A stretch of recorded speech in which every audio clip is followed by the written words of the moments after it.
Buenos días, chicos, chicas.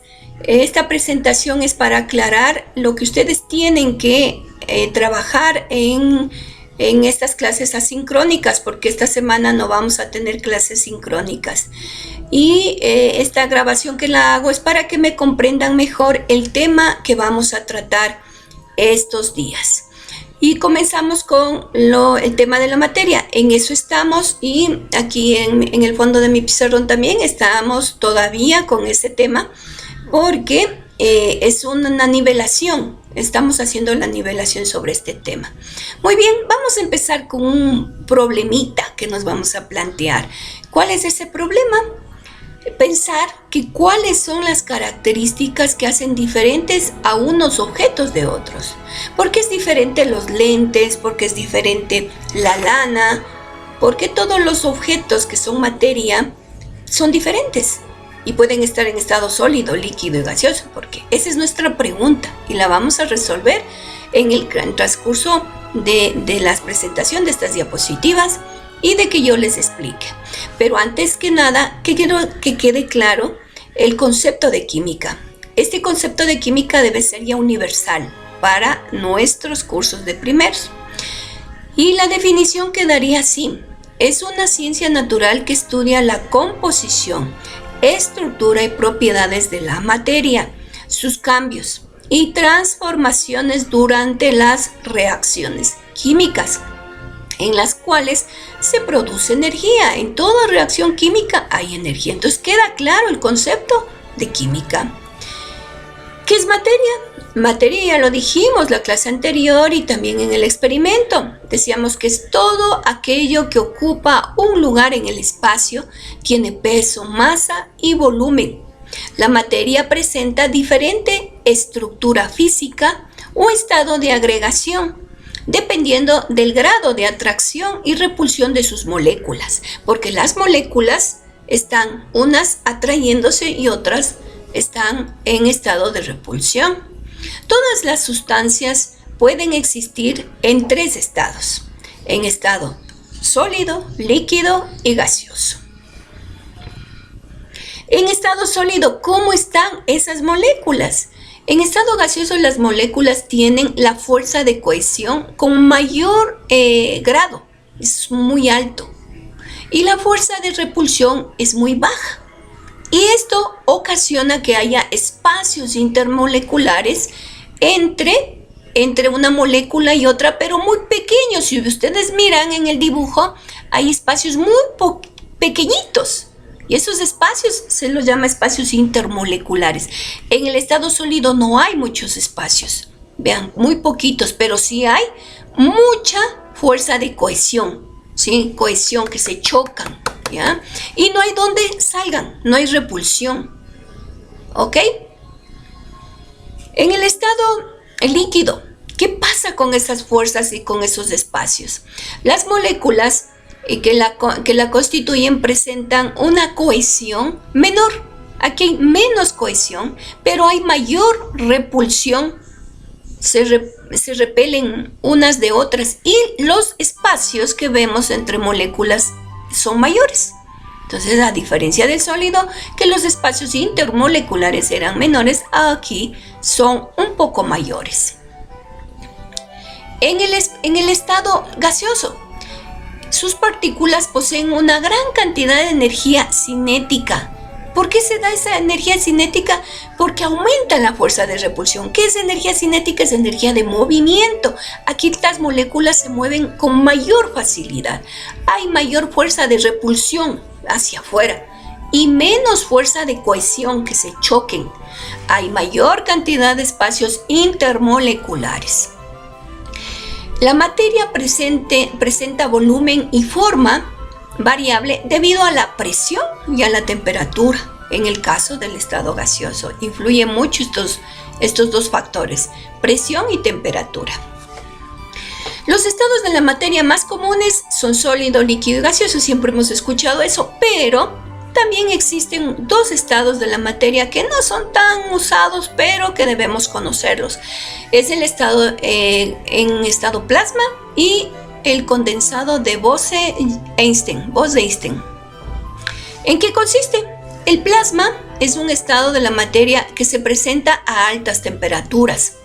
Está constituida por partículas altamente ionizadas. ¿Qué quiere decir eso? Que como son tan ionizadas, se mueven con gran velocidad.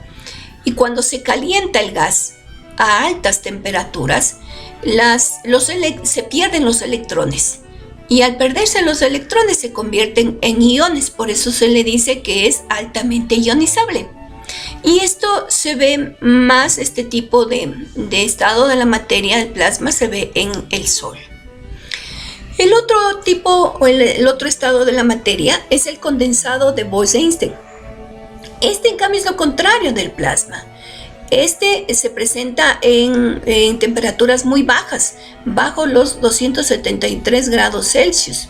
Y todos los átomos se agrupan repentinamente en el estado de menor energía posible. Es decir, mientras menos calientes están, bien bajos de temperatura, ellos se transforman. Y este proceso es similar a la formación de las gotas de líquido a partir de un gas. Por eso también se le dice condensación, porque está con el estado de condensación. Ya. Ahora sí, pasemos a las características de la materia. Necesito saber qué características tiene la lana, qué características tiene el marcador, qué características tiene la tijera, etcétera, etcétera, ¿no? Y para eso tenemos que saber de qué está formada la materia. La materia está formada por partículas diminutas, pequeñas, microscópicas, llamadas átomos. ¿Ya? Los átomos se pueden unir y formar moléculas. ¿Qué son las moléculas? La unión de dos o más átomos. ¿Ok? La unión de muchas moléculas origina a la materia. Es todo lo que ocupa un lugar en el espacio, como nuestro cabello, nuestra nariz, todo, ¿no? Porque está formado por varias moléculas. Ahora, las moléculas que están formadas por el mismo tipo de átomos se llaman elementos. Son elementos, ¿ya? ¿Y cuáles son esos? Cuando están formados por el mismo tipo de átomos, ¿ya? Están los mismos átomos, forman una molécula grande y esos son los que se encuentran en la tabla periódica. Así tenemos el ejemplo del oro, del flúor, del cloro, etc. Y esos son los que se ubican en la tabla periódica como metales, semimetales, no metales, gases. Aparte de los elementos, también están las sustancias. Y las sustancias también se las llama compuestos o también combinaciones. Y esto es cuando los átomos se unen, pero son de diferente constitución. Es decir, un átomo de hidrógeno con un átomo de oxígeno. Se juntan los dos y forman un compuesto, una combinación. Y a estos que se unen reaccionan. Y por tanto a estos no se los puede separar muy fácilmente. Ellos ya no pueden ser separados por medios físicos sencillos porque han sufrido una transformación, un cambio químico, ¿ya? Pero sí se los puede separar por otros métodos, eso ya después vamos a hablar. Luego vienen las mezclas, así como hubo la combinación de átomos, ¿sí? También se mezclan otros átomos, ¿ya? Y es la unión de dos o más sustancias. Ya no estamos hablando solamente de átomos, ahora ya es lo más grande. El conjunto de los átomos que ya formó la sustancia, ahora quiero mezclar las sustancias. Es como que hicimos el experimento al mezclar la lenteja con el frijol. Y al mezclar eso, son sustancias, pero cada sustancia tiene su composición de átomos, ¿ya? Se mezclan ellos y conservan sus propiedades iniciales. Yo les decía que no han perdido su estructura inicial, su sustancia pura. Ya, aquí estoy reafirmando lo que expliqué en el laboratorio. Ejemplo, el aire. El aire es una mezcla de muchos gases. Ahí vemos el nitrógeno, el oxígeno, el carbono, el CO2, etcétera, etcétera, etcétera. ¿Ya? Las mezclas, dependiendo de qué tipo de mezclas son, se pueden clasificar en mezclas homogéneas y en mezclas heterogéneas. Y pueden ser fáciles de separar a estas mezclas, y se pueden separar. De aquí viene lo que conocemos como tipo de mezclas. Estas mezclas pueden hacerse entre sólidos, sólidos y líquidos, gas con gas, líquido con gas y líquido con líquido. Tenemos 5 tipos de mezclas. Estas mezclas se las diferencia de 2 maneras muy claras, muy precisas, entre homogéneas y heterogéneas. Las homogéneas no se distinguen fácilmente las sustancias que las componen, que las forman, como sucede el agua con el alcohol. Cuando mezclé el agua con el alcohol y el vinagre, no sabíamos dónde estaba el alcohol, dónde estaba el vinagre. Entonces, esas son homogéneas, ¿ya? Ejemplo también del agua con el azúcar, el agua con la sal, la leche, la sangre. Nuestra sangre es un ejemplo de homogénea. Pondrá atención porque después hay que hacer ejercicios y usted va a identificar cuáles son homogéneas y cuáles son heterogéneas. Y de ahí la relación con el experimento que hice cuando le dije que ponga su dieta y explique cuáles son homogéneas y heterogéneas, qué es lo que comió, homogéneo o heterogéneo. Bien, estas mezclas homogéneas también se las conoce como disoluciones. ¿Qué son las disoluciones? Son mezclas homogéneas de 2 sustancias diferentes y aquí se puede distinguir al soluto y al solvente, ¿ya? El solvente también se lo conoce como disolvente. Dependiendo también de la cantidad de soluto que se encuentra en la mezcla, se puede conocer que hay disoluciones diluidas o saturadas. Ahora vamos con las heterogéneas. Facilito, como vimos en el experimento. Las heterogéneas son aquellas en las que se distingue fácilmente sus componentes. Ejemplo, la lenteja con el frijol no cambiaron. Aquí tengo la ensalada de frutas, no va a cambiar. El pan con leche tampoco va a cambiar. Si yo le pongo al pan dentro de la leche se remoja, pero sigue habiendo el pan, no desaparece, como el azúcar con el agua, ¿ya? Muy bien, ya hemos aclarado y hemos relacionado, ¿no?, lo del laboratorio con la parte teórica que les estoy dando en este momento. Por favor, les voy a insistir, estas diapositivas deben ser pasadas a materia y deben ser leídas por varias veces hasta que usted las entienda. Bien, ahora esta materia decíamos ya que estaba formada por átomos. ¿Qué son los átomos ahora? El átomo es la base de toda materia, es la parte microscópica de la materia. Por tanto, es considerada como la base estructural de la materia. No se puede observar al microscopio, no se los puede observar a simple vista. Por más potente que sea el microscopio, no se los puede observar. ¿De qué está formado el átomo? El átomo está formado o estructurado por núcleo y una corona. Algunos le dicen corona, otros le dicen corteza, otros le dicen envoltura, ¿ya? Y aquí voy a hacer una referencia. Esta es la estructura del átomo. Núcleo en el centro y la envoltura, la parte de afuera, o corteza, o envoltura o corona, ¿ya? En el núcleo, en el centro, se encuentran 2 tipos de energías, de cargas. La de los protones, que es positiva, protones, positivo, y los neutrones, que son cargas negativas y positivas. Los protones son cargas positivas y los neutrones carga positiva y negativa. Yo sé que usted ya lo sabe esto, pero le estoy recordando y nivelando en conocimientos. Y en la envoltura, en la parte de afuera, ¿qué es lo que tengo?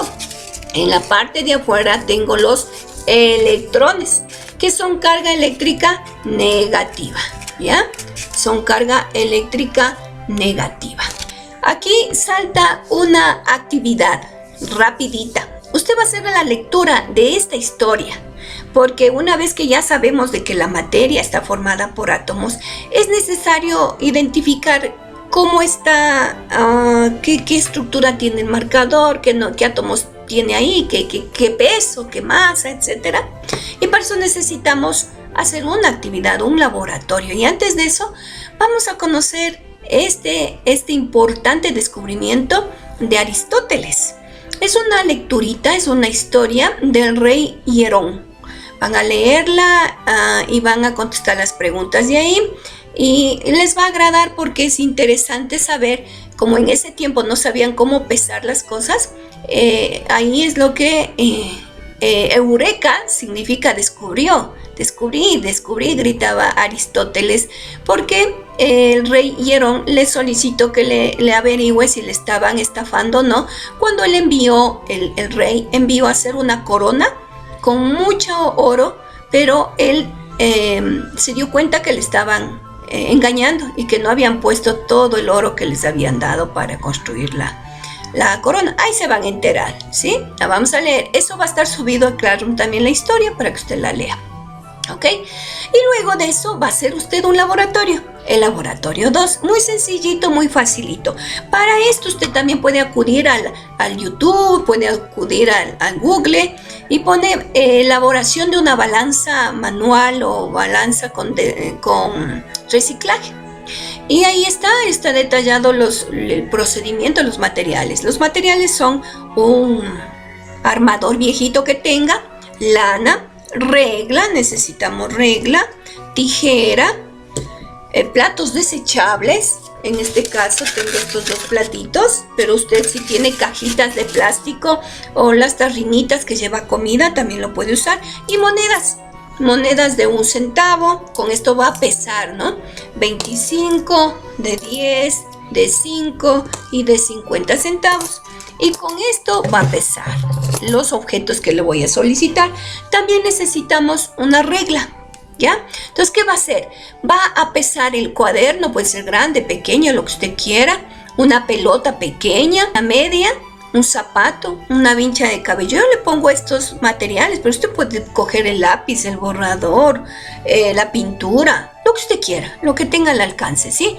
Y en esto también tiene que tomarse fotitos de lo que está haciendo el proceso. Ahí está claramente que primero lo pese y luego lo mida con la cinta métrica o con la regla y hace un cuadrito y representa el informe como usted ya lo sabe hacer, ya lo hizo en la clase anterior también. Es que son cuadros en donde están las características y las propiedades generales específicas y las otras propiedades que son las extensivas y las intensivas.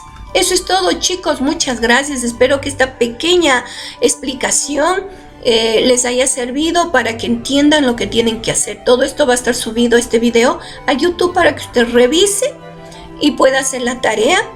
Y gracias por su atención, suerte con la evaluación, porque después haré una evaluación y mire los ejemplos que le pongo al final, que hemos de estar insistiendo en que usted reconozca cuál es homogénea, cuál es heterogénea, qué es mezcla, qué es compuesto, qué es elemento, para que esté claro y poder arrancar nuestro año de química. Muchas gracias.